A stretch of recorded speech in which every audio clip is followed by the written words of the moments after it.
प्रधानमंत्री बने हैं। इनके प्रधानमंत्री बनने के बाद हिंदुस्तान की चौधर का डंका पूरी दुनिया में बज रहा है कि नहीं बज रहा है? बज रहा है तो एक बार हाथ खड़े करके बताइए। तो सबसे पहला काम, मेरी सरकार की जो उपलब्धियां हैं, मेरे से पहले के वक्ताओं ने बड़े विस्तार से बताया है, लेकिन बुजुर्गों भाइयों, सबसे जो बड़ी बात थी, हिंदुस्तान का पूरी दुनिया के अंदर अगर डंका बजा तो वो मोदी जी के नेतृत्व में बजा। अभी 21 जून आने वाला है। हमारी जो सांस्कृतिक विरासत, हमारी जो सांस्कृतिक धरोहर, पूर्व की सरकारों ने जिनको भुला दिया था, देश के लोकप्रिय प्रधानमंत्री मोदी जी ने यूएनओ में एक प्रस्ताव रखा था कि हमारी महान सांस्कृतिक धरोहर योग को दुनिया ने भुला दिया है। वो योग जो मानव जाति को जोड़ने का काम करता है, आज दुनिया टूटने के कगार पे थी, तो मोदी जी के आह्वान पर पूरी दुनिया ने 21 जून को विश्व योग दिवस के रूप में मनाने का फैसला किया। ये बहुत बड़ी उपलब्धि है, तो हमारे देश के माननीय प्रधानमंत्री नरेंद्र भाई मोदी जी की है।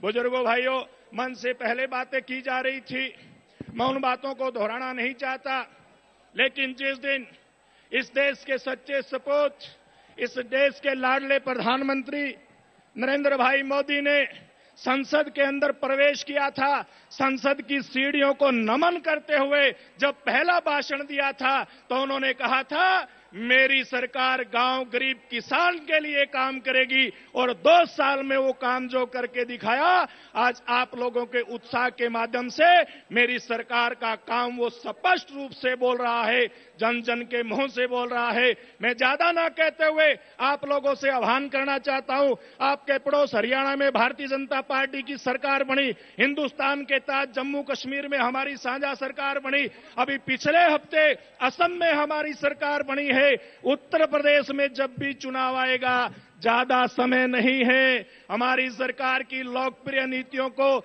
जन जन के हित की नीतियों को लेकर के जनता के बीच में आप लोग जाएं, और उत्तर प्रदेश में भी कमल का फूल खिले, उत्तर प्रदेश में भी भारतीय जनता पार्टी का कार्यकर्ता दोबारा से मुख्यमंत्री बने, इस बात की आप लोगों को शुभकामना देता हूं अपनी बात को समाप्त करता हूं। जय हिंद, जय भारत।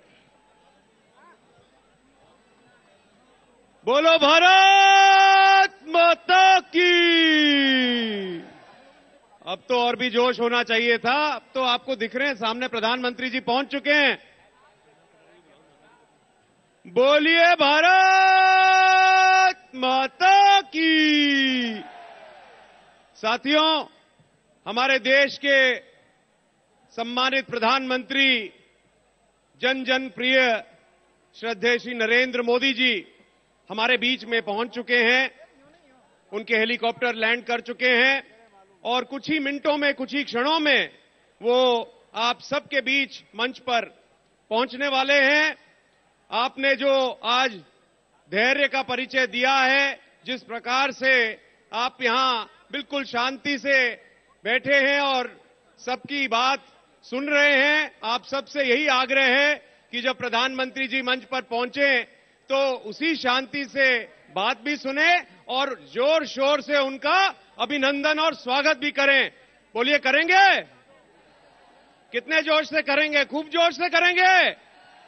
बोलो भारतीय जनता पार्टी, भारतीय जनता पार्टी, नरेंद्र मोदी, नरेंद्र मोदी।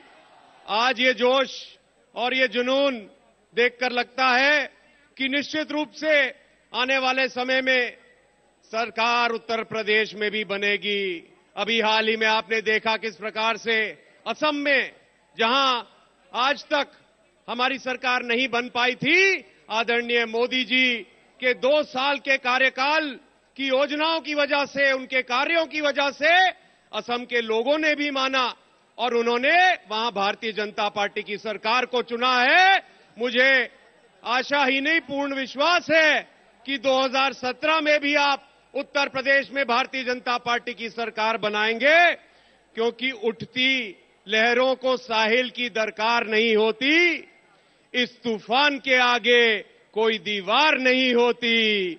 जलते हुए एक दिए ने आंधियों से कहा, जलते हुए एक दिए ने आंधियों से कहा, हिम्मत है तो बुझा के देख, मुझे जलने के लिए कोनों की दरकार नहीं होती। ऐसे ही नेता हमारे आदरणीय नरेंद्र मोदी जी हैं। और क्योंकि आज जितनी भी पार्टियां हैं देश में, चाहे कांग्रेस हो, चाहे सपा हो, चाहे बसपा हो, चाहे और बाकी जितनी अनगिनत पार्टियां हो, आज वो घबरा रही हैं, आज वो डर रही हैं। आज उन्हें लग रहा है कि ऐसी स्थिति हमारे सामने आ गई कि हमारा वर्चस्व भी नहीं रहेगा। आज उन्हें दिख रहा है कि जिस प्रकार से सच्चाई से और ईमानदारी से हमारे देश के प्रधानमंत्री आदरणीय श्री नरेंद्र मोदी जी कार्य कर रहे हैं और देश को उन्नति और प्रगति की राह पर ले जाने का कार्य कर रहे हैं, निश्चित ही दूसरी राजनीतिक पार्टियों का उनका पारा भी चढ़ा हुआ है, उनको बुखार भी चढ़ा हुआ है। और ये जो समाजवादी पार्टी की सरकार है और बहुजन समाज पार्टी की सरकारें जो उत्तर प्रदेश में रही हैं, इनके कार्यों को आपने देखा है। मित्रों, आज जो जो योजनाएं हमारी केंद्र की सरकार ने लागू की हैं, निश्चित ही वो किसान हितैषी हैं, निश्चित ही वो मजदूर हितैषी हैं, गरीब हितैषी हैं और हर तरह से इस देश को, प्रदेश को उन्नति पर ले जाने वाली है। हमारे आदरणीय प्रधानमंत्री जी हमारे बीच में मंच पर पहुंच गए हैं। मोदी मोदी मोदी मोदी मोदी मोदी मोदी मोदी मोदी मोदी मोदी मोदी मोदी मोदी मोदी। बोलिए भारतीय जनता पार्टी, नरेंद्र मोदी, नरेंद्र मोदी, नरेंद्र मोदी, राजनाथ सिंह, राजनाथ सिंह, भारतीय जनता पार्टी। आदरणीय प्रधानमंत्री जी का सहारनपुर में हार्दिक स्वागत, अभिनंदन। ये जनता उत्सुक है और बहुत देर से प्रतीक्षा कर रही थी और आप बिल्कुल ठीक समय पर पहुंचे हैं। आपका बहुत बहुत धन्यवाद कि आपने पुनः सहारनपुर आने का हमें ये शुभ अवसर दिया। आदरणीय गृह मंत्री श्रीमान राजनाथ सिंह जी का भी हार्दिक अभिनंदन, हार्दिक स्वागत। मैं अब आग्रह करूंगा हमारे प्रदेश के नवनियुक्त अध्यक्ष आदरणीय श्री केशव प्रसाद मौर्य जी से कि वो आदरणीय प्रधानमंत्री जी का पुष्प गुच्छ भेंट करके स्वागत करें। मैं आग्रह करूंगा केशव जी से ही कि वो आदरणीय गृह मंत्री श्रीमान राजनाथ सिंह जी का भी स्वागत करें। मैं आदरणीय ओम प्रकाश माथुर जी, हमारे सम्मानित राष्ट्रीय उपाध्यक्ष व प्रदेश के प्रभारी से आग्रह करूंगा आदरणीय प्रधानमंत्री जी का स्वागत करें। मैं आदरणीय ओम माथुर जी से आग्रह करूंगा कि आदरणीय गृह मंत्री जी का भी स्वागत करें। मैं आग्रह करूंगा आदरणीय श्री सुभाष बराला जी से, जो हरियाणा प्रदेश के अध्यक्ष हैं, कि वो आदरणीय प्रधानमंत्री जी का स्वागत करें। आग्रह करूंगा आदरणीय श्री अजय भट्ट जी से, जो उत्तराखंड प्रदेश के अध्यक्ष हैं, कि वो आदरणीय प्रधानमंत्री जी का स्वागत करें। मैं आग्रह करूंगा आदरणीय सुभाष बराला जी से कि वो आदरणीय गृह मंत्री जी का भी स्वागत करें और अजय भट्ट जी से भी कि वो आदरणीय गृह मंत्री जी का स्वागत करें। वो बड़ी वाली माला ले आइए। मैं आग्रह करूंगा मंच पर उपस्थित सभी सम्मानित सांसदों से, आदरणीय श्री रमेश चंद पोखरियाल जो उत्तराखंड के पूर्व मुख्यमंत्री भी हैं, आदरणीय हमारे बीच में सतपाल सिंह जी, आदरणीय बाबू हुकुम सिंह जी, हमारे बीच में डॉक्टर संजीव कुमार बालियान जी, कृषि राज्य मंत्री, हमारे बीच में यशवंत सिंह जी और सभी राजेंद्र अग्रवाल जी से कि वो स्वागत करें।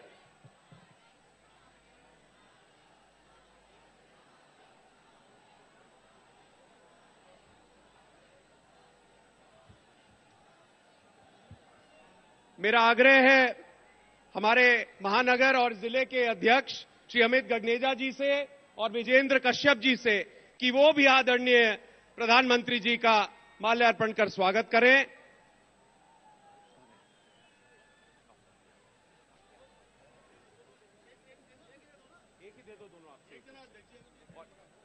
और आदरणीय गृह मंत्री जी का भी स्वागत आदरणीय हमारे महानगर और जिले के अध्यक्ष करें। मेरा आग्रह है श्री अश्विनी त्यागी जी से भी कि वो आदरणीय प्रधानमंत्री जी का स्वागत करें।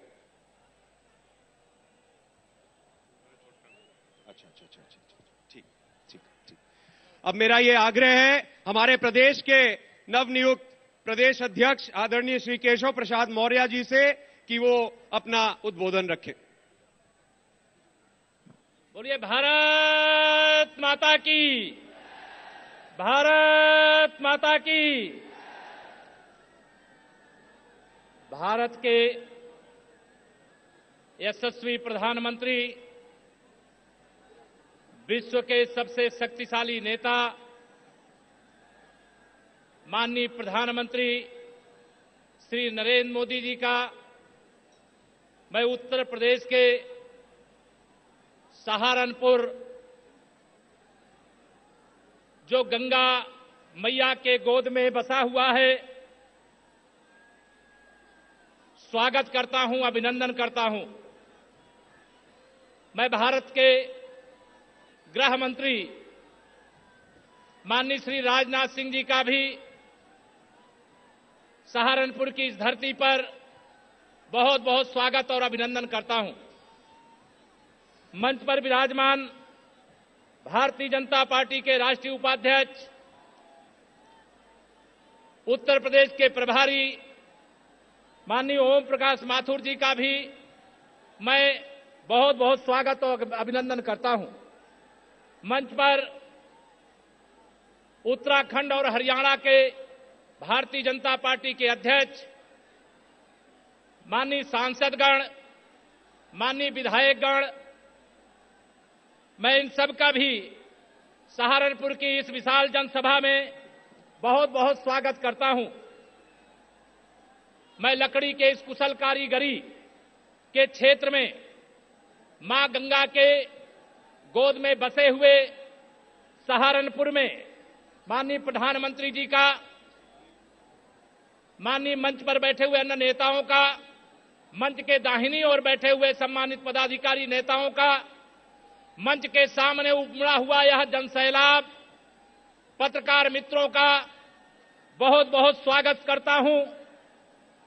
आज यहां पर माननीय नरेंद्र मोदी जी के सरकार के 2 वर्ष पूरे होने पर विकास पर्व महारैली का आयोजन किया गया है।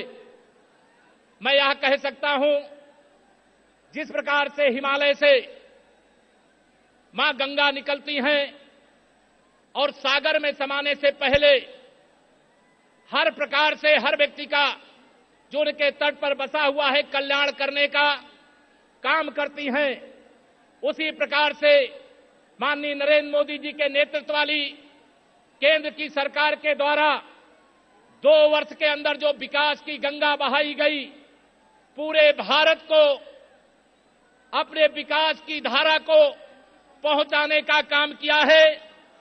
मैं माननीय प्रधानमंत्री जी का इस बात के लिए उत्तर प्रदेश और उत्तर प्रदेश की जनता की ओर से बहुत बहुत स्वागत करता हूं।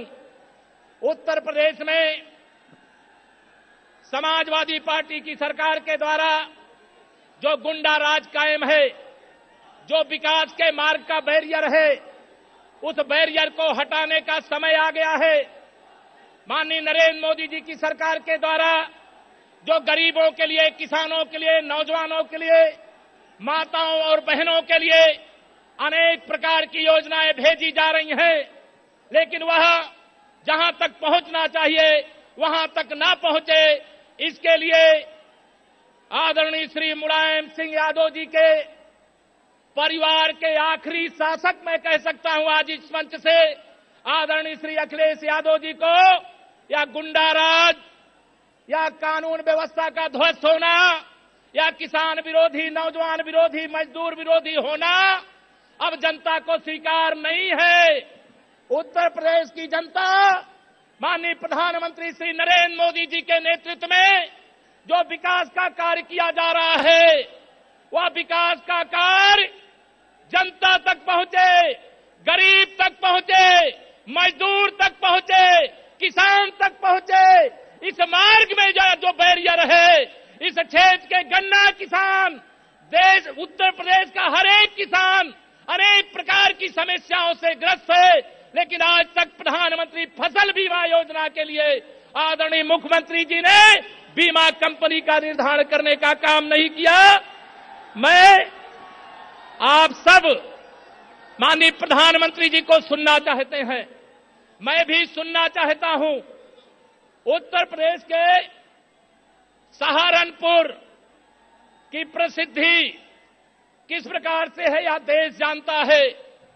माननीय प्रधानमंत्री जी का 1 वर्ष के अंदर सहारनपुर में दूसरी बार आगमन हुआ है। उत्तर प्रदेश के उद्योग, उत्तर प्रदेश की सरकार की गलत नीतियों के कारण पलायन कर रहे हैं, अनेक प्रकार की समस्याएं हैं और उसकी मुक्ति का मार्ग भारतीय जनता पार्टी के कमल के फूल में है।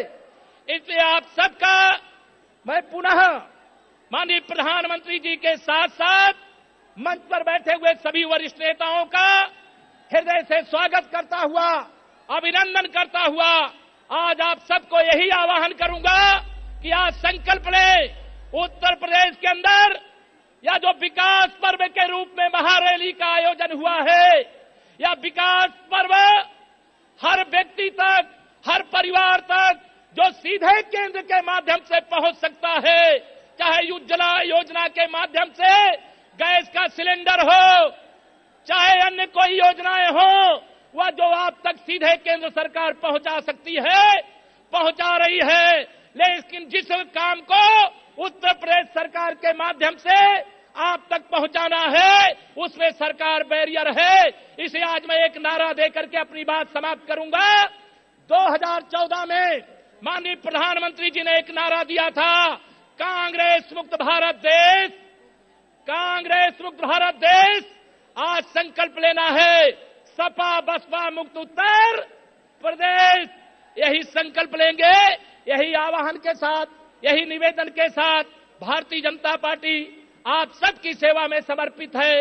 यही आप सबका आह्वान करता हुआ, निवेदन करता हुआ माननीय प्रधानमंत्री जी का मंच का मैं बारंबार स्वागत करता हुआ और उत्तर प्रदेश को अपने विकास पर्व के रूप में चुनने का काम किया, इसके लिए मैं उत्तर प्रदेश भारतीय जनता पार्टी की ओर से आपके प्रति हृदय से आभार प्रकट करता हुआ आपको बहुत बहुत स्वागत करता हुआ अपनी बात पूरी करता हूं। बहुत बहुत धन्यवाद। बोलिए भारत माता की, भारत माता की, माननीय नरेंद्र मोदी जिंदाबाद। बहुत बहुत धन्यवाद। मित्रों, पूरे भारत को सुरक्षा का और स्थिरता का वातावरण प्रदान करने वाले और विशेष रूप से जब सहारनपुर में भी दंगे हुए तो सहारनपुर को उन दंगों की आग में झोंकने से बचाने वाले ऐसे भारत के गृह मंत्री, उत्तर प्रदेश के पूर्व मुख्यमंत्री, हम सबके सम्मानित आदरणीय श्रीमान राजनाथ सिंह जी से आग्रह कि वो जनता को संबोधित करें।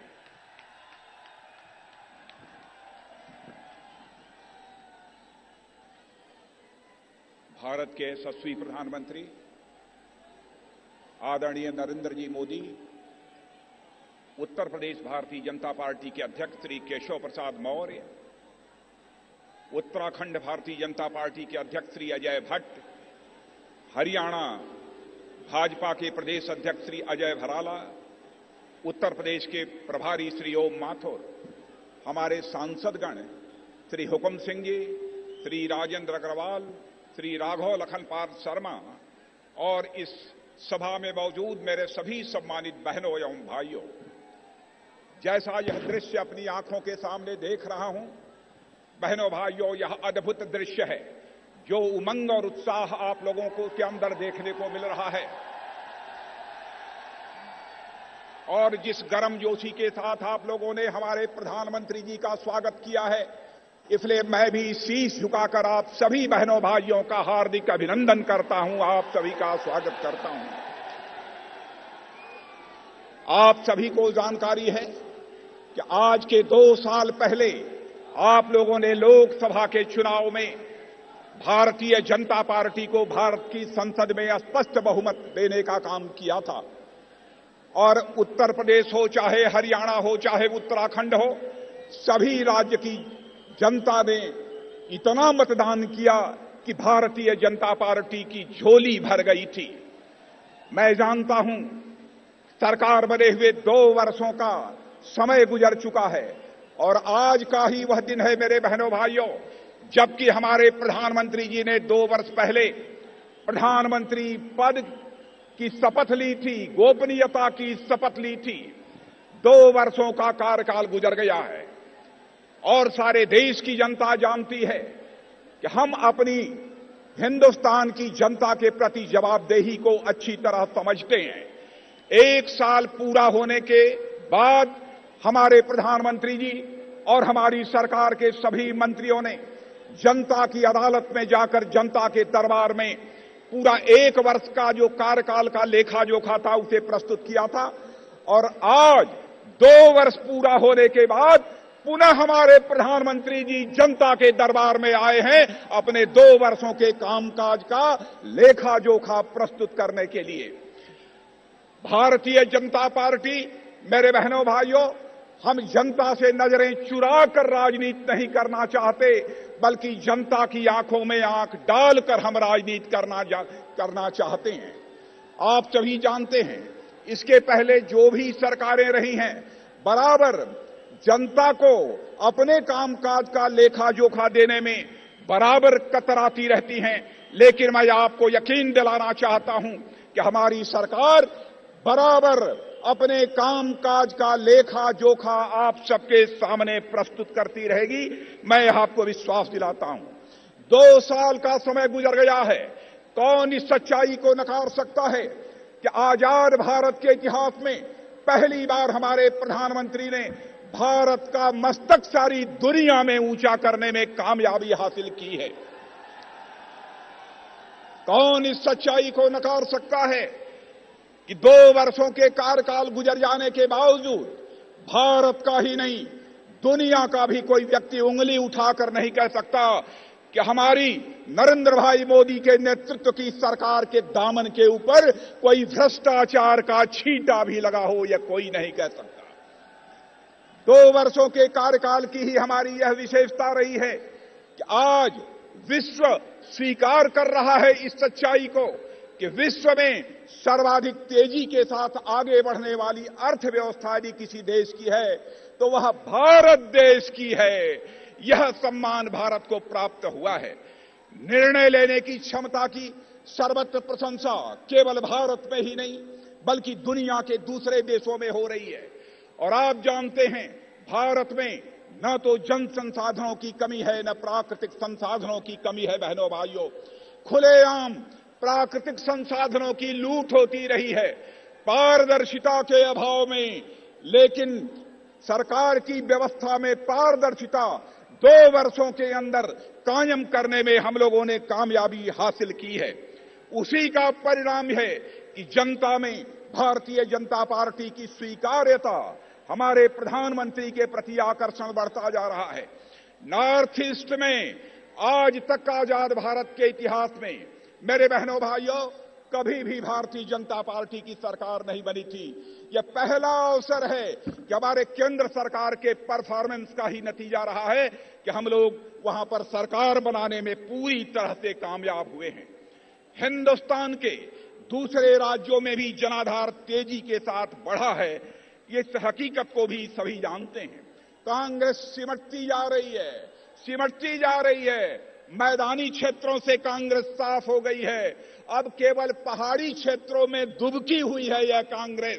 मुझे पूरा विश्वास है कि आगामी चुनाव में पहाड़ी क्षेत्रों की जनता भी अपने क्षेत्र को कांग्रेस से पूरी तरह से मुक्त कर देगी।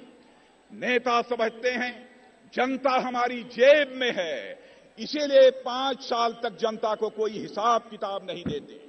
बहनों भाइयों, हम जनता को यह मानकर चलते हैं वो हमारी जेब में नहीं है, बल्कि जनता हमारी मालिक है। जनता ही हमारे लिए जनार्दन है, जनता ही हमारे लिए सर्वोच्च है। 2 वर्षों के कार्यकाल में बहुत सारी उपलब्धियां हैं। उन उपलब्धियों की बहुत विस्तार में जाकर चर्चा करूंगा तो ज्यादा समय लगेगा, लेकिन किसानों की जमात यहां पर इकट्ठी है। मैं भी गांव में पैदा हुआ हूं, मैं किसान का बेटा हूं। उत्तर प्रदेश चाहे हरियाणा और उत्तराखंड की जनता समझती है।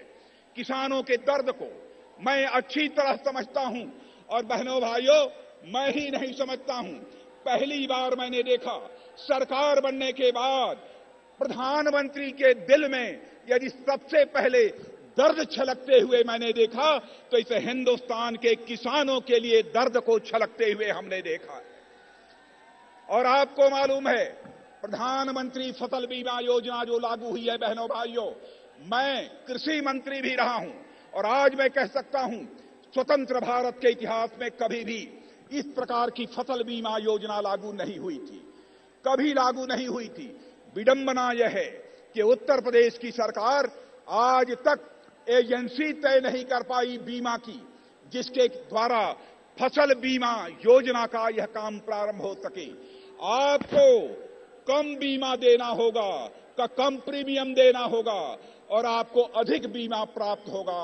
पहले अधिक प्रीमियम देना पड़ता था, कम बीमा प्राप्त होता था। अब पहले 20% की कैपिंग होती थी। मेरे बहनों भाइयों, कोई कैपिंग नहीं होगी। मेरे किसान भाइयों, जितना आपका नुकसान होगा उसकी भरपाई बीमा कंपनी के द्वारा की जाएगी और प्रीमियम भी इतना कम है, 1.5%, 2%। शेष प्रीमियम की भरपाई यदि कोई करेगा तो वह भारत सरकार करेगी। मेरे बहनों भाइयों, हम इस हकीकत को भी समझते हैं कि जब तक हिंदुस्तान का गांव खुशहाल नहीं होगा तब तक हमारा यह हिंदुस्तान खुशहाल नहीं हो सकता है, हमारा हिंदुस्तान खुशहाल नहीं हो सकता है। इसलिए गांवों के विकास के लिए कई प्रभावी कदम हमारे प्रधानमंत्री जी ने उठाए हैं।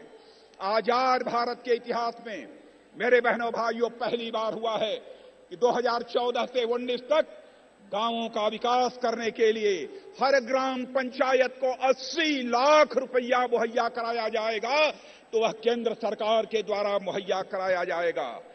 मैं यहां पर एक सूचना देना चाहता हूं। बहुत सारे हमारे नौजवान उधर पंडाल के ऊपर चढ़े हुए हैं, उनसे मैं निवेदन करना चाहता हूं कि कृपया वह नीचे आ जाएं, नहीं तो किसी भी प्रकार की दुर्घटना यहां पर घटित हो सकती है। और मेरे बहनों भाइयों, मैं यह भी आपको जानकारी देना चाहता हूं, यहां ओलावृष्टि पड़ी थी, उत्तर प्रदेश सरकार को जो राहत मुहैया करानी चाहिए थी यहां की जनता को, नहीं कराया है। लेकिन प्रधानमंत्री जी ने सारे नॉर्म्स को, सारे पैमानों में ढील देकर केवल ढील देने का ही काम नहीं किया, बल्कि 2,801 करोड़ रुपया उत्तर प्रदेश सरकार को मुहैया कराया।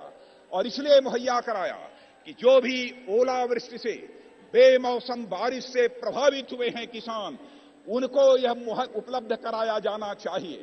लेकिन मुझे जो जानकारी प्राप्त हुई है, शायद वह धनराशि आप तक नहीं पहुंच पाई है। मेरे बहनों भाइयों, पहले केवल 1 हेक्टेयर तक मुआवजा मिलता था, उसको बढ़ाकर 2 हेक्टेयर तक हमारी सरकार ने कर दिया है। पहले जितना मुआवजा मिलता था उसको बढ़ाकर 1.5 गुना हमारी सरकार ने कर दिया था। प्राकृतिक आपदा के कारण मरने वालों को जो केवल 1.5 लाख रुपए की सहायता प्राप्त होती थी, उसे बढ़ाकर 4 लाख करने का काम हमारे प्रधानमंत्री जी ने किया है। मेरे बहनों भाइयों, इसलिए मैं आप सबसे यही कहना चाहता हूं कि बहनों भाइयों, हमारी सरकार गांव, गरीब और किसानों के विकास के लिए पूरी तरह से प्रतिबद्ध है। मैं जानता हूं गन्ना किसानों को कठिनाइयों के दौर से गुजरना पड़ रहा है, लेकिन गन्ना कुछ किसानों को इस बात की भी जानकारी होगी कि हमारी सरकार ने बैंकों के माध्यम से 6,000 करोड़ रुपया इसलिए चीनी मिलों को उपलब्ध कराया था ताकि जो किसानों का बकाया है वह उन तक पहुंच सके। लेकिन जानकारी यह प्राप्त हुई है अब भी गन्ना किसानों का बकाया है, जबकि गन्ना किसानों के बकाये का भुगतान करना मेरे बहनों भाइयों, यह जिम्मेदारी यदि किसी की होती है तो राज्य सरकार की होती है। लेकिन मैं आपको यकीन दिलाना चाहता हूं गन्ना किसानों को कि हमारी यदि सरकार यहां पर बनती है तो हम गन्ना किसानों का 1 पैसा भी बकाया नहीं रहने देंगे, हम आपको विश्वास दिलाते हैं। और इतना ही नहीं, मुझे जानकारी मिली है कि इधर के लोग गन्ने की खेती अब छोड़कर पॉपुलर की खेती कर रहे हैं, पॉपुलर की खेती कर रहे हैं। लेकिन पॉपुलर जो पहले 1200-1300 रुपया प्रति टन बिकता था, आज वह पॉपुलर 350 रुपये प्रति टन के हिसाब से यहां पर बिक रहा है। क्यों? कि सारा माल उनको हरियाणा में भेजना पड़ता है। एक फैक्ट्री कितना कर पाएगी?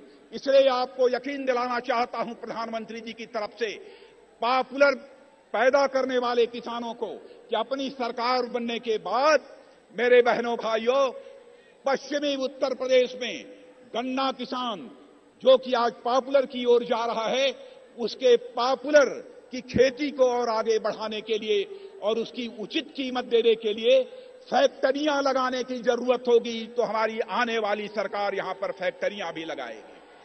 यह मैं आपको विश्वास दिलाना चाहता हूं। बहनों भाइयों, खाद का सवाल हो, कोई झगड़ा नहीं हुआ है। नीम कोटेड यूरिया मिल रही है। एक सुझाव मैं अपने किसानों को और देना चाहता हूं मेरे बहनों भाइयों, नीम कोटेड यूरिया मिल रही है। पहले जितनी यूरिया खाद आप अपने खेतों में डालते थे, अब जरा वह खाद 25% कम कर दीजिए। नीम कोटेड होने से उसकी क्षतिपूर्ति हो जाती है। यह मैं आपको विश्वास दिलाना चाहता हूं। सॉयल हेल्थ कार्ड, अन्य भी बहुत सारी योजनाएं हम लोगों ने प्रारंभ की हैं। इतना ही नहीं, आप सबको मालूम है, घर में बैठे बैठे आप राष्ट्रीय कृषि मंडी इंटरनेट से अपने माल को हिंदुस्तान के किसी भी कोने में जहां भी आपको अच्छी कीमत मिल जाए वहां भेज सकते हो। यह व्यवस्था भी हमारी सरकार ने अब तक 8 राज्यों में प्रारंभ कर दिया है और आगे भी हम करने वाले हैं। योजनाओं की फहरिस्त लंबी है, इसलिए बहुत विस्तार में नहीं जाना चाहता हूं। मैं उत्तर प्रदेश के बारे में एक बात कह देना चाहता हूं। जैसा हमारे प्रदेश अध्यक्ष केशव मौर्य ने कहा, कानून और व्यवस्था की स्थिति बद से बदतर हो गई है। उत्तर प्रदेश सरकार से भी मैं अपील करना चाहूंगा, कानून और व्यवस्था को सुधारने की दृष्टि से पहल होनी चाहिए। आपने देखा होगा, चाहे यहां पर कल्याण सिंह जी की सरकार रही हो, चाहे राम प्रकाश जी की सरकार रही हो, चाहे मेरी सरकार रही हो, बहनों भाइयों, कानून व्यवस्था पर काबू पाने में हम लोगों ने कामयाबी हासिल की थी। और आज मैं आपको एक बात और बतलाकर जाना चाहता हूं कि मेरे बहनों भाइयों, मैंने एक इस क्षेत्र में चलने वाले जुगाड़ की याद आपको मैं दिलाना चाहता हूं। और प्रधानमंत्री जी, जुगाड़ एक ऐसी चीज है कि कहीं का चक्का, कहीं की ट्राली, कहीं का इंजन, यह जोड़कर जुगाड़ यहां पर बनता है। प्रधानमंत्री जी, उस समय चलने नहीं दिया जाता था, लेकिन मैंने अपने पश्चिमी उत्तर प्रदेश के किसानों को कहा कि अपने जुगाड़ को जहां चलाना हो डंके की चोट पर चलाओ, कोई भी मां का लाल तुम्हारे जुगाड़ को नहीं रोक पाएगा।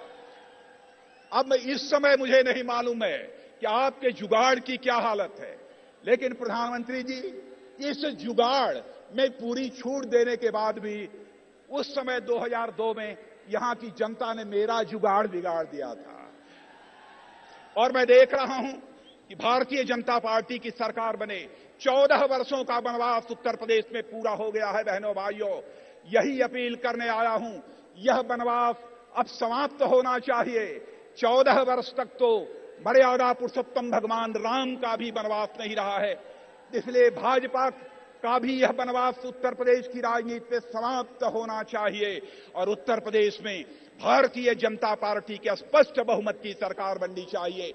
यही अपील करते हुए अंत में आप लोगों से निवेदन करना चाहता हूं, प्रधानमंत्री जी आए हैं, हमारे राज्य में आए हैं, एक हाथ भी नीचे नहीं होना चाहिए।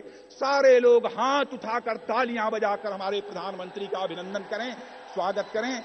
बजाते रहिए, तालियां बजाते रहिए। बहुत बहुत धन्यवाद। साथियों, मेरा आप सबसे आग्रह है, जो भारत माता की। अच्छा भाइयों, बताओ, आज आप सीधा मोदी जी से जुड़ना चाहते हो कि नहीं जुड़ना चाहते हो? पक्की बात, जुड़ना चाहते हो तो अपना मोबाइल बाहर निकालो सब अपने मोबाइल बाहर निकालो एक बार। मैं आज के बाद आपको मोदी जी से सीधा जोड़ रहा हूं, आदरणीय प्रधानमंत्री जी से सीधा जोड़ रहा हूं आपको। निकालिए मोबाइल अपने बाहर।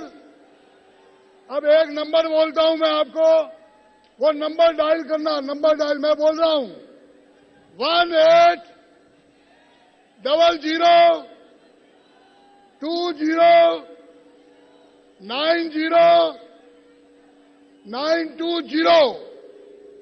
एक बार दोबारा बोलता हूं 180-20-90-920। अब मिस कॉल दो और विकास की लाइट लगाओ अपने मोबाइल में।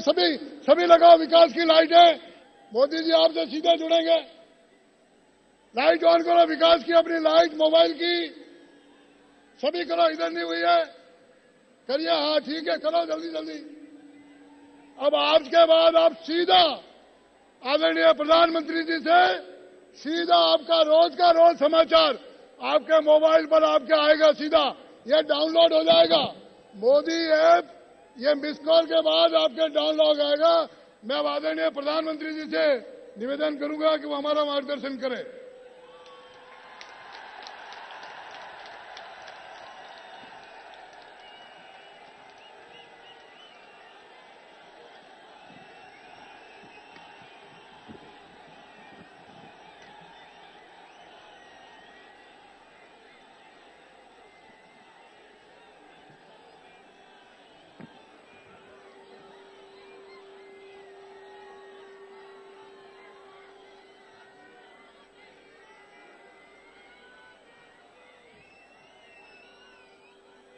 भारत माता की।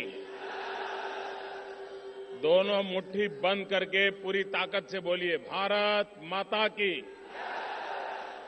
भारत माता की। मंच पर विराजमान केंद्र में मंत्रिपरिषद के हमारे वरिष्ठ साथी और भारत के गृह मंत्री श्रीमान राजनाथ सिंह जी, भारतीय जनता पार्टी के प्रदेश राष्ट्रीय उपाध्यक्ष श्रीमान ओम माथुर जी, उत्तर प्रदेश भारतीय जनता पार्टी के हमारे नौजवान अध्यक्ष श्रीमान केशव प्रसाद मौर्य, उत्तराखंड भाजपा के प्रदेश अध्यक्ष श्रीमान अजय भट्ट, हरियाणा भाजपा के प्रदेश अध्यक्ष श्रीमान सुभाष बरला, सहारनपुर के सांसद श्रीमान राघव लखनपाल जी, केंद्र में मंत्रिपरिषद के मेरे साथी श्रीमान संजीव बालियान जी, मंच पर विराजमान सभी आदरणीय सांसद, सभी आदरणीय नेतागण और विशाल संख्या में पधारे हुए मेरे प्यारे भाइयों और बहनों,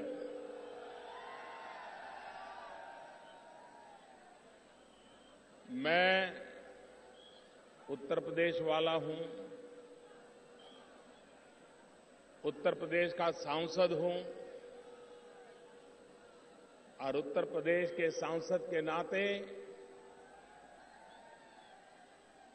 मेरा स्वाभाविक मन करता है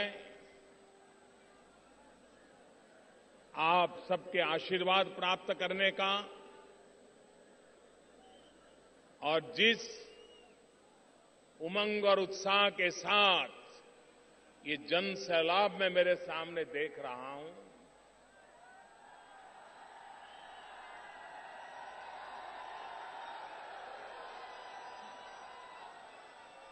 मैं सबसे पहले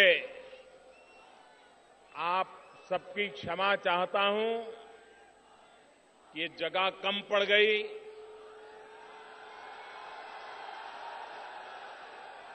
जितने अंदर है उससे भी ज्यादा बाहर धूप में तप रहे हैं। ऐसी चमचमाती धूप में भी आप मुझे आशीर्वाद देने आए, ये मेरा सौभाग्य है। मैं आपका बहुत बहुत फिर से आभार व्यक्त करता हूं।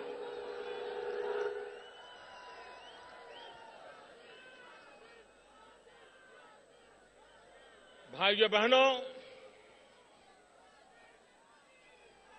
आज मैं आपके सामने उस समय आया हूं, करीब इसी समय 2 साल पहले दिल्ली के राष्ट्रपति भवन के प्रांगण में हम सब शपथ ले रहे थे। जिस समय हम 2 साल पहले वहां शपथ ले रहे थे, उसी समय में आज मेरे देशवासियों को मेरे काम का हिसाब देने के लिए आया।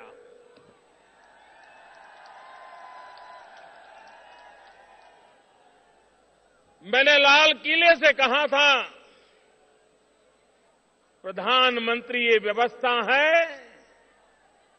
लेकिन प्रधान सेवक ये मेरा दायित्व है, ये मेरी जिम्मेवारी है और मैं एक प्रधान सेवक के रूप में 125 करोड़ देशवासियों की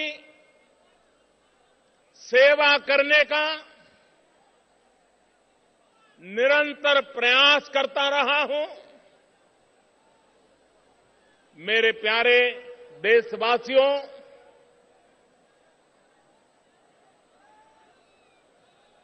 सरकारें आती हैं, जाती हैं,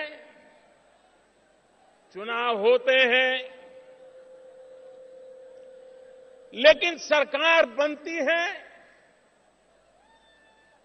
जन सामान्य के सपनों को पूरा करने के लिए। मेरे प्यारे भाइयों बहनों, गत 2 वर्ष में देश ने भली भांति हमारे काम को देखा है, हमारे काम को परखा है और जब संसद में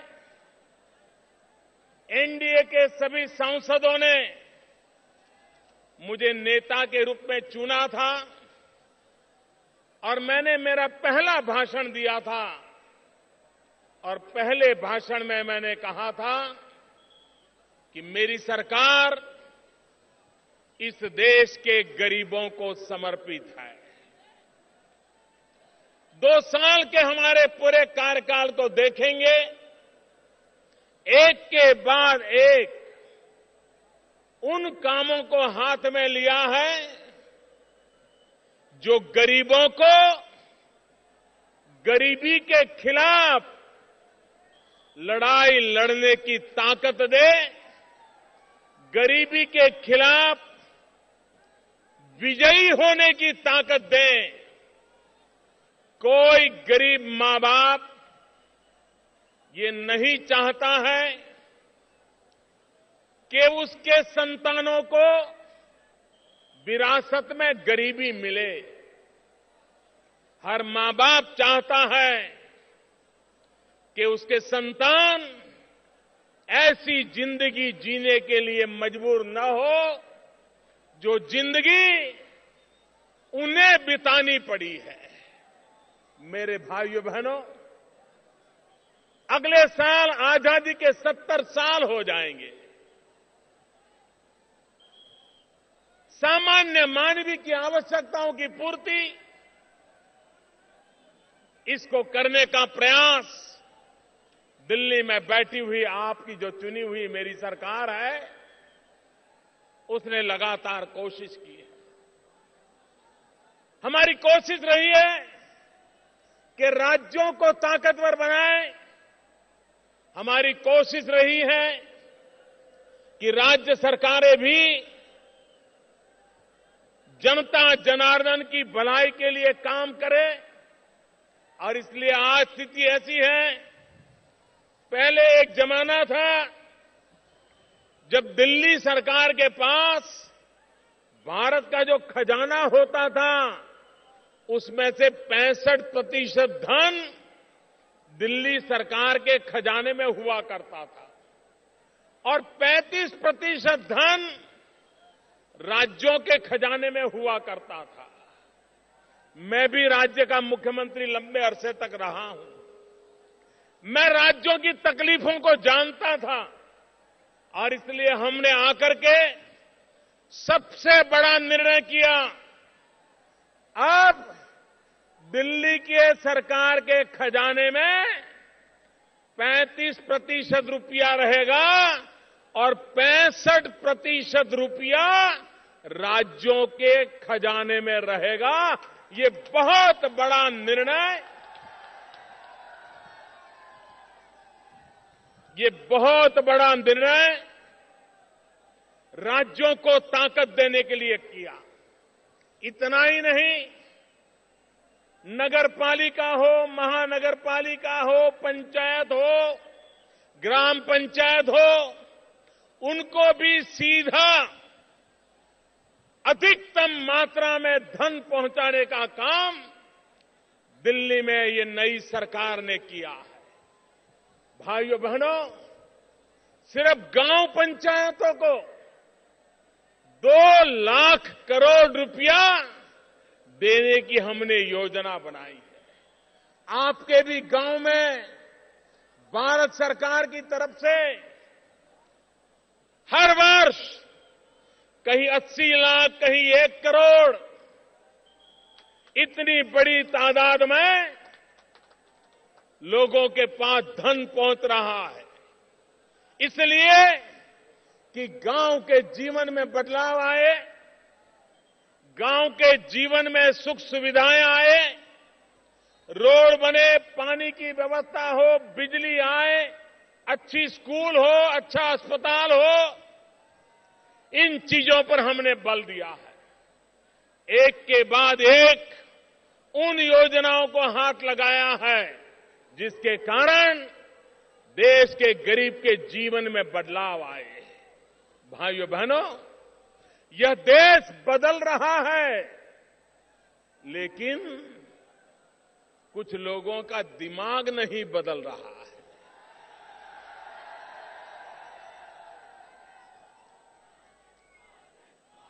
भाइयों बहनों,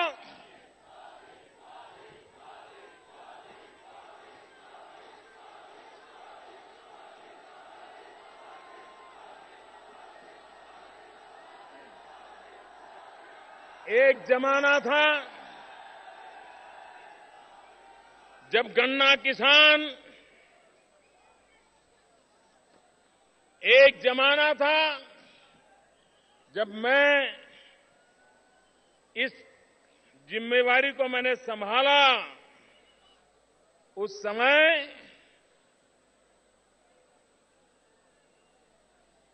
₹14,000 करोड़ रुपया गन्ना किसानों का बकाया था। न शुगर मिल को गन्ना किसानों की चिंता थी, न राज्य सरकारों को चिंता थी।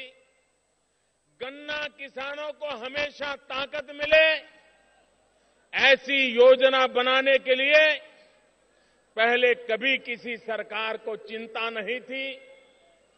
वो टुकड़े फेंकते थे, समय निकालते थे और किसान बेचारा उनके इंतजार में रहता था कि चलो इस बार शुगर मिल का कुछ अच्छा हो जाएगा तो भुगतान हो जाएगी।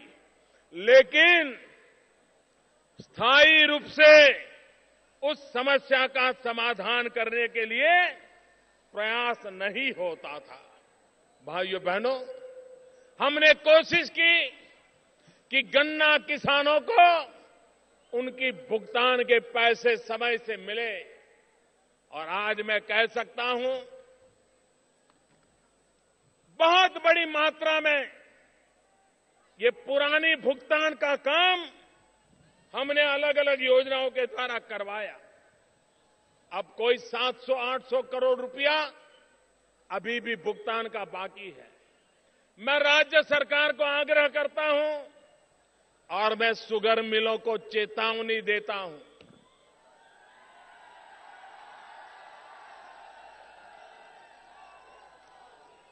इतने साल आपने किसानों के साथ जो किया है, अब आपको नहीं करने दिया जाएगा।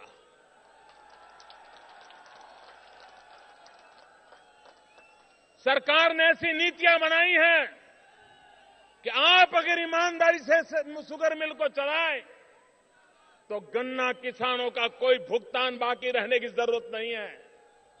भाइयों बहनों, हमने गन्ने से इथेनॉल का भी अभियान चलाया है। 5%, 10% इथेनॉल बने जो हमारी गाड़ियों में पेट्रोल डीजल के साथ उपयोग में आए, ताकि कभी भी गन्ना किसान को मुसीबत की नौबत न आए। पर्यावरण का भी फायदा हो, विदेशी मुद्रा का भी फायदा हो और हमारे गन्ना किसान को भी फायदा हो, ऐसी एक नीति हमारी दिल्ली सरकार ने बनाई है। और मुझे विश्वास है, हमारी योजना है कि 2022 जब हिंदुस्तान की आजादी को 75 साल होंगे, देश के लिए मर मिटने वाले शहीदों का स्मरण करते हुए हमने संकल्प किया है उनको कैसा हिंदुस्तान देना। 2022 तक हम गांव गरीब किसान के लिए उन नीतियों को आगे बढ़ाना चाहते हैं ताकि हमारे किसान की आय 2022 आते आते 2 गुना हो जाए, डबल हो जाए। ये काम हमने तय किया और ये सिर्फ नारा नहीं है मेरे भाइयों बहनों, हमने पहला काम उठाया है। इस धरती मां की चिंता करना, हमारी जमीन बर्बाद हो चुकी है। वैज्ञानिक तरीके से जमीन का रख रखाव जरूरी है और इसलिए हमने सॉइल हेल्थ कार्ड की योजना के द्वारा देश के करोड़ों करोड़ों किसानों को सॉइल हेल्थ कार्ड देने का अभियान चलाया है। इससे किसान को पता चलेगा कि उसकी जमीन में क्या अच्छाई है, उसकी जमीन में क्या कमी है, उसकी जमीन में क्या बुराई है और क्या करे, कौन सी दवाई का उपयोग करे, कौन से खाद का उपयोग करे, कौन सी फसल बोए ताकि उसकी जमीन भी बचे और किसान को अच्छी फसल भी मिले। उस पर हमने काम आगे बढ़ाया है।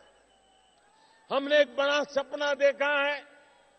प्रधानमंत्री कृषि सिंचाई योजना के द्वारा हमारे देश का किसान है, अगर उसको पानी मिल जाए तो वो मिट्टी में से भी सोना पैदा कर सकता है। मिट्टी में से सोना।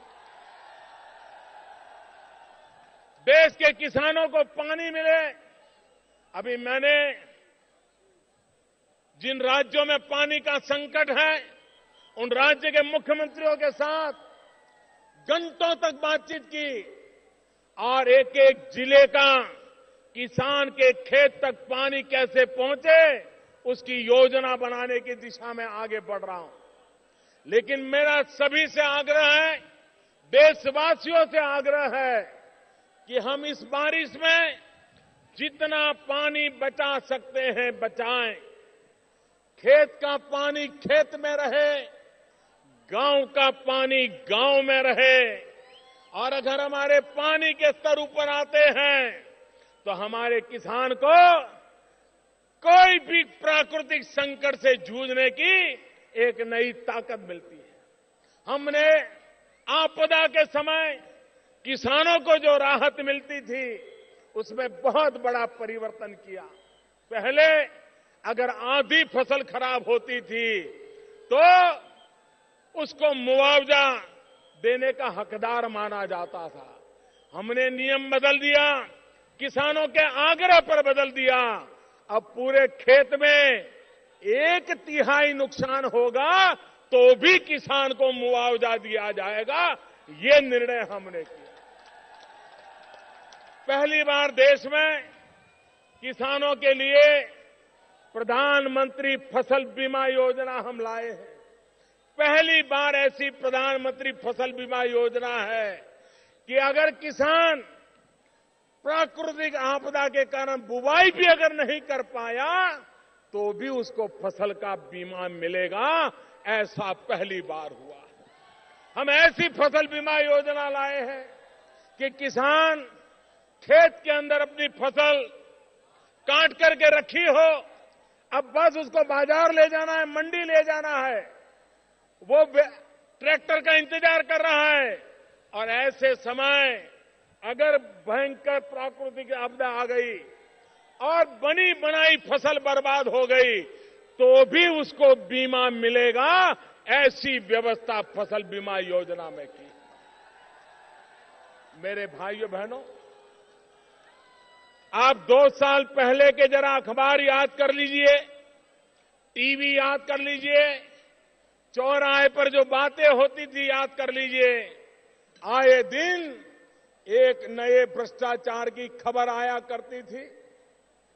बड़े बड़े लोग भ्रष्टाचार में डूबे हुए हैं, उसकी चर्चा आया करती थी। भाइयों बहनों, देश का कितना रुपया लूट लिया गया है। मैं आज जब सरकार में बैठा हूं, एक एक चीज को देखता हूं तो मैं चौंक जाता हूं कि क्या लोगों को कुर्सी पर जनता जनार्दन के पैसे लूटने के लिए बिठाया जाता है। भाइयों बहनों, मैंने ये लूट बंद कराने के लिए बीड़ा उठाया है। 2 साल हो गए।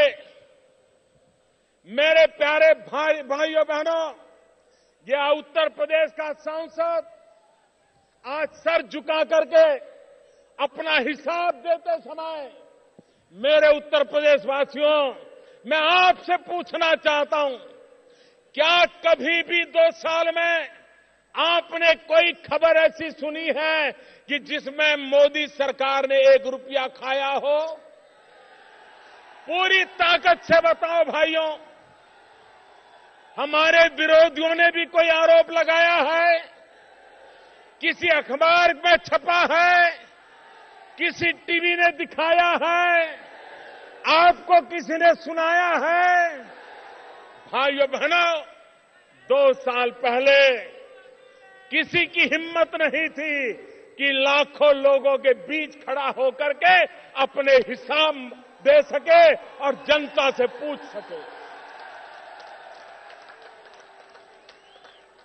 भाइयों बहनों,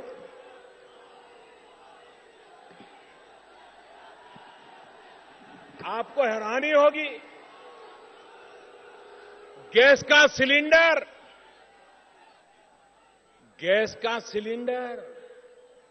गैस का चूल्हा, ऐसी सरकारें आई वो तो अमीरों की अमानत बना दी। ऐसा जैसे गरीबों को तो गैस का चूल्हा सपने में भी नहीं सोचना चाहिए। क्या गरीब को लकड़ी के चूल्हे में ही जिंदगी काटनी पड़ेगी? क्या मेरी गरीब मां को दिन में लकड़ी का चूल्हा जला करके खाना पकाते पकाते 400 सिगरेट का धुआं अपने फेफड़े में लेना होगा? क्या गरीबों को मरने दिया जाएगा? भाइयों बहनों, ये मेरा देश कितना ताकतवर है, मेरे देशवासी कितने ईमानदार है, यही तो है जो मुझे काम करने की ताकत देता है। मैंने देशवासियों को कहा कि अगर आप आर्थिक रूप से रसोई गैस के लिए सब्सिडी छोड़ सकते हैं तो छोड़िए, कोई ज्यादा पैसे नहीं है। मेरे भाइयों बहनों, इस देश के 1 करोड़ से ज्यादा परिवार उन्होंने रसोई गैस की सब्सिडी छोड़ दी। ये छोटा निर्णय नहीं है।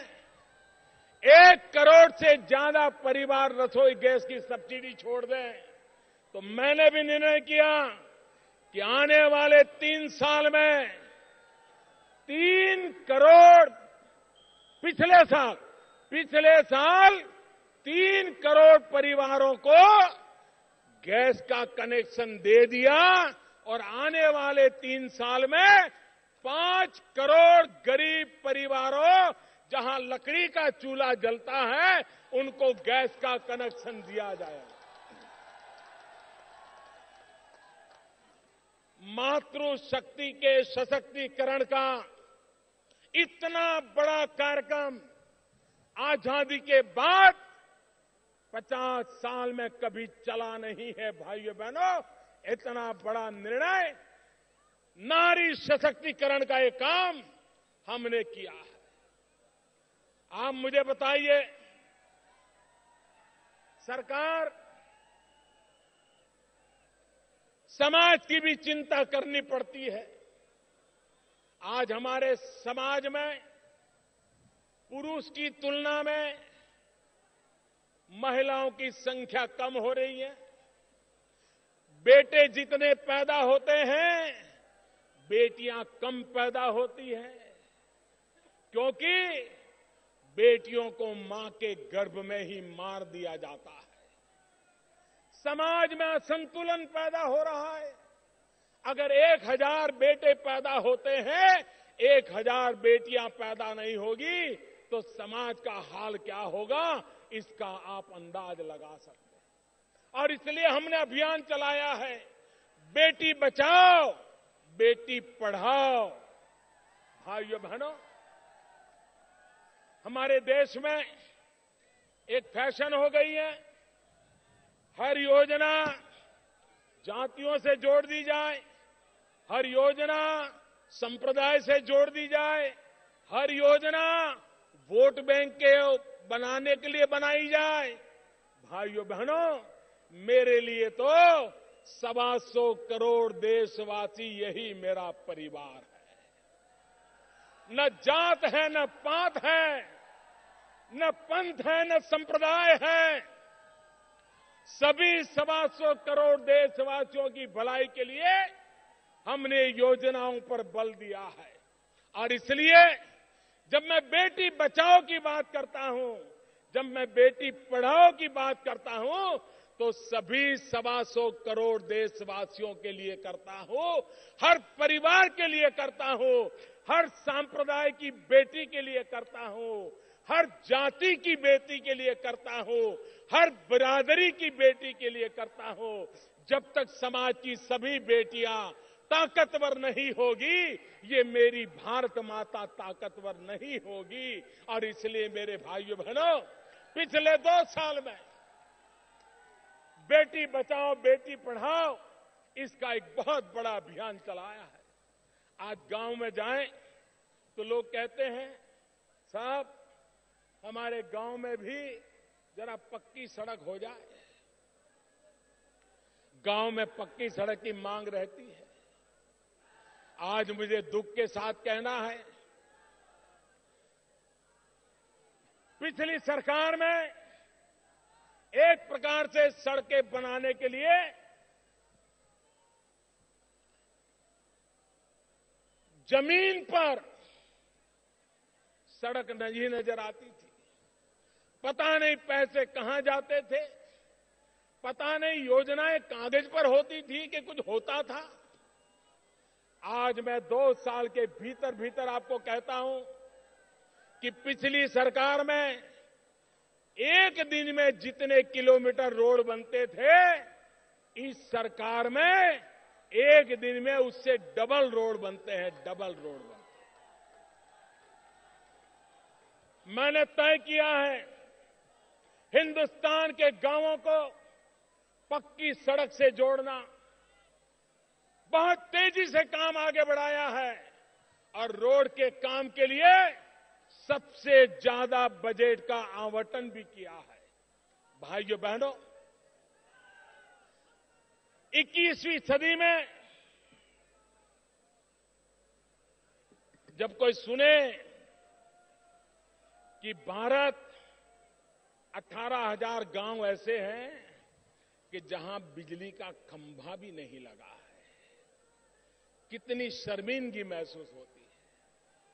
आजादी के 70 साल होने आए हो और गांव में बिजली का खंभा न पहुंचा हो, तो भाइयों बहनों, मुझ जैसे व्यक्ति को पीड़ा होना बड़ा स्वाभाविक है। और इसलिए मैंने बीड़ा उठाया कि मुझे गांवों में बिजली पहुंचानी है। और मैंने सरकारी अब दफ्तर में अधिकारियों से कहा 1000 दिन में समय पक्का करके दिया है। और बहुत लोग हैं जो मेरा बराबर हिसाब देख रहे हैं कि मोदी जो कह रहा है हो रहा है कि नहीं हो रहा है।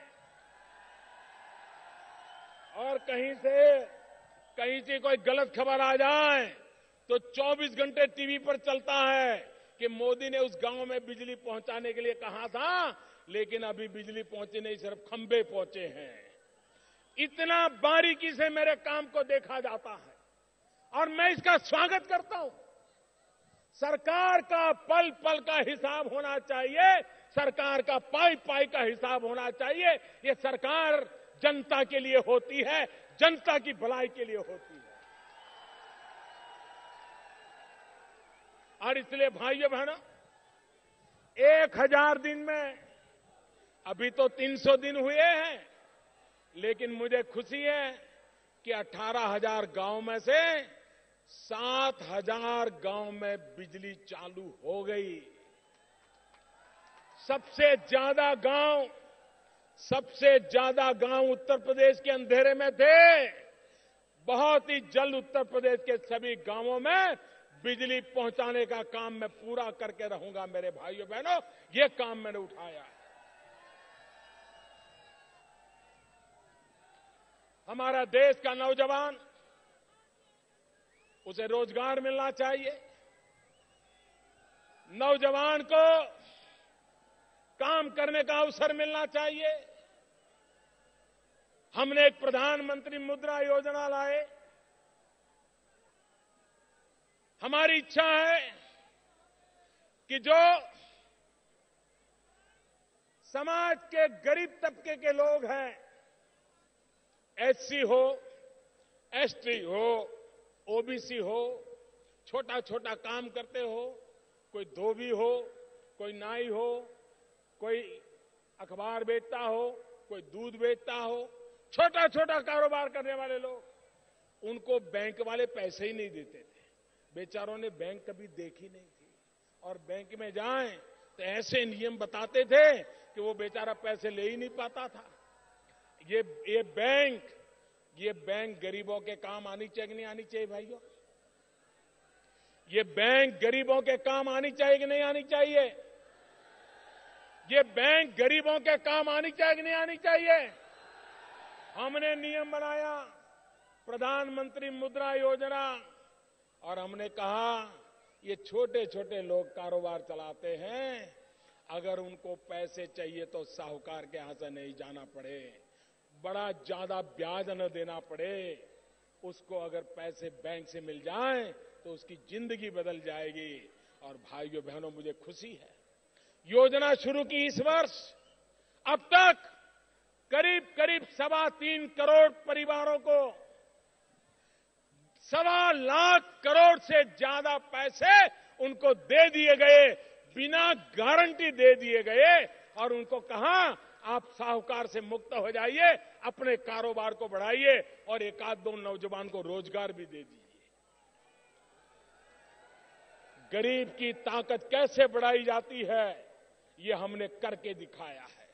हम प्रधानमंत्री जनधन योजना लाए।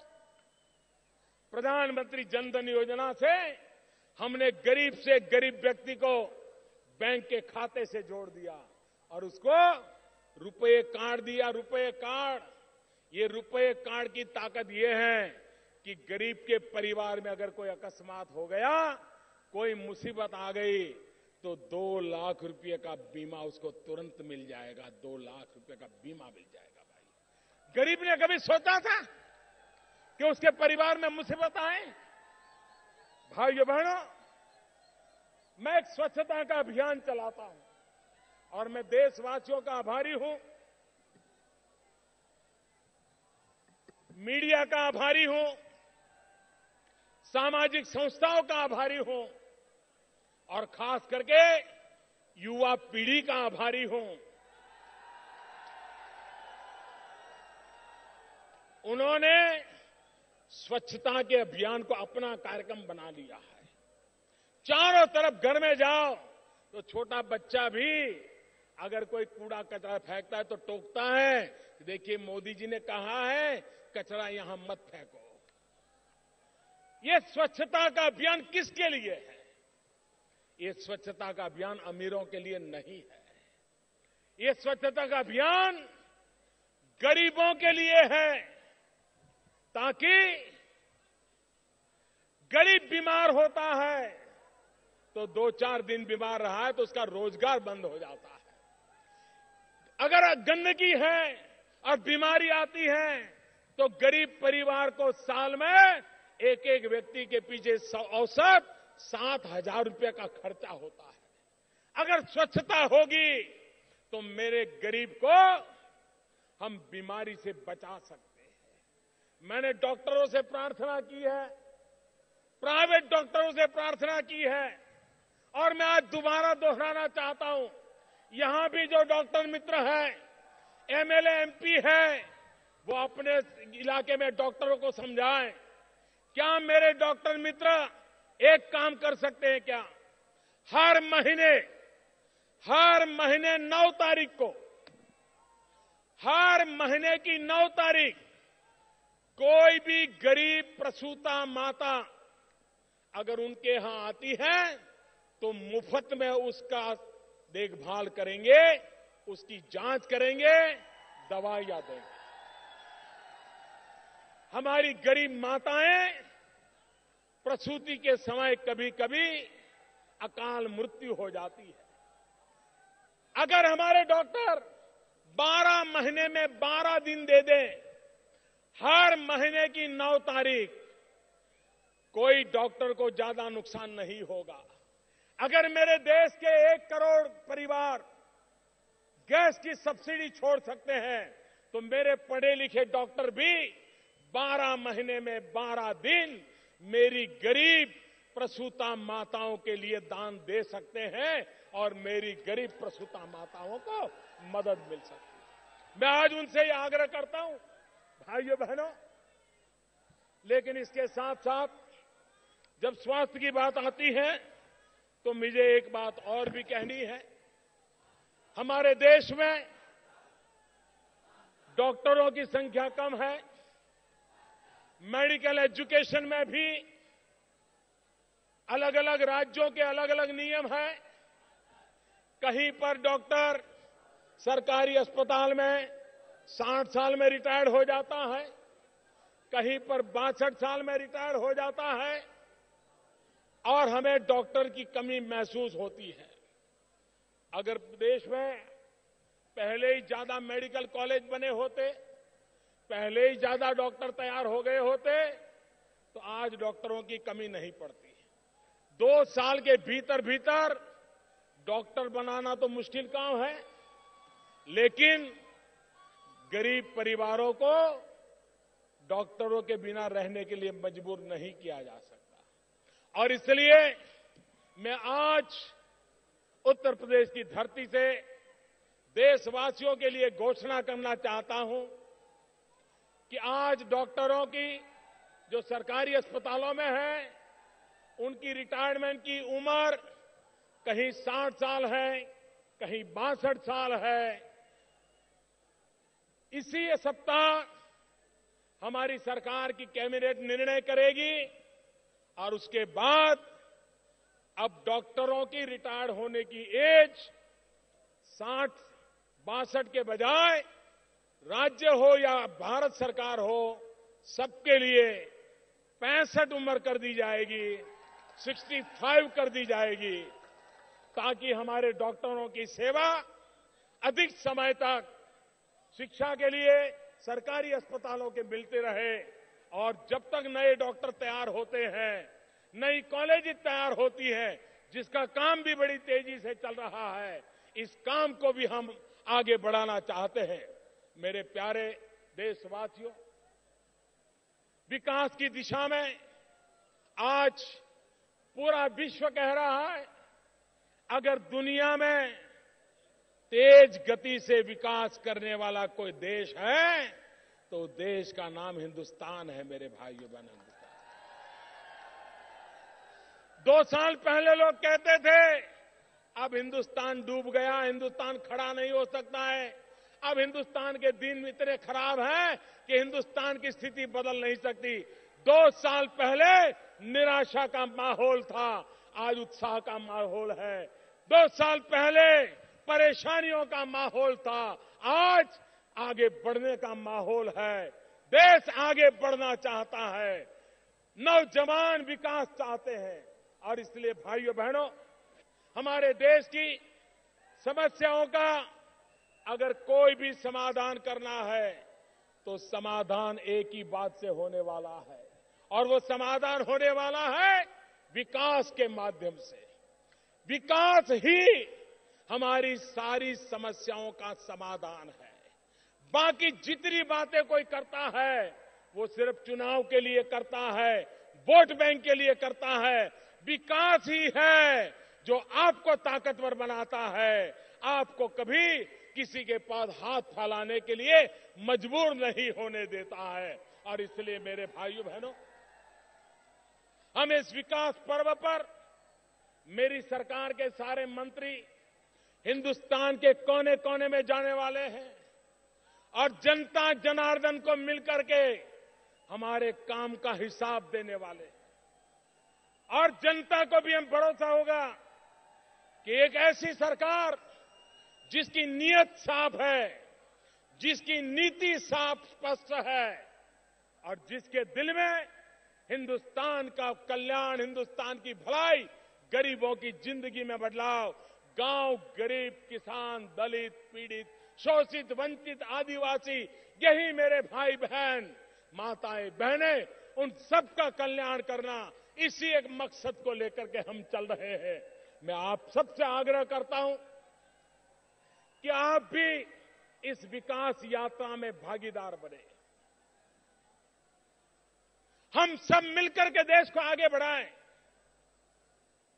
सरकार हमारे लिए क्या करेगी वो आपका हक है, आपका वो हक जायज है, लेकिन हम भी देश के लिए क्या करेंगे ये भी हमारी जिम्मेवारी है।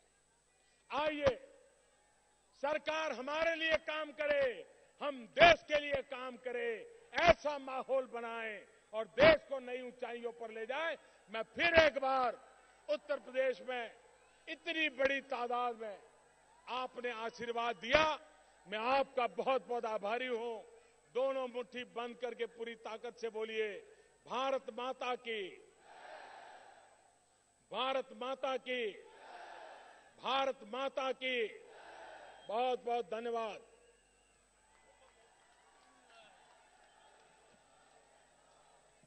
मैं अपने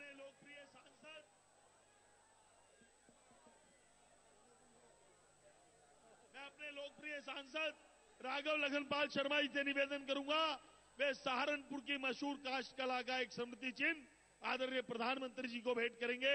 आदरणीय लोकप्रिय सांसद राघव लखनपाल शर्मा जी।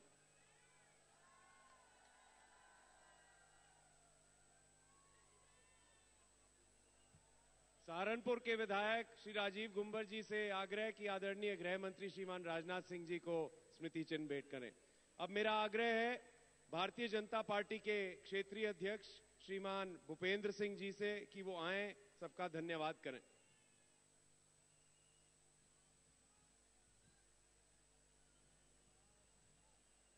आदरणीय प्रधानमंत्री जी, मंचासीन देश के गृह मंत्री, हमारे मार्गदर्शक आदरणीय राजनाथ सिंह जी, मंचासीन भारतीय जनता पार्टी के सभी पदाधिकारीगण और विशाल जनसमूह पर उपस्थित सभी सहारनपुर के आसपास के जनपदों से आए बड़ी संख्या में मेरे सम्मानित भाई और बहनों, आपने धैर्यपूर्वक प्रधानमंत्री जी का मार्गदर्शन सुना। मैं सबका तहे दिल से आपका आभार व्यक्त करता हूं और आदरणीय प्रधानमंत्री जी का और मंचासीन भारतीय जनता पार्टी के सभी पदाधिकारियों का यहां पधारने के लिए बहुत बहुत धन्यवाद। जय हिंद, जय भारत।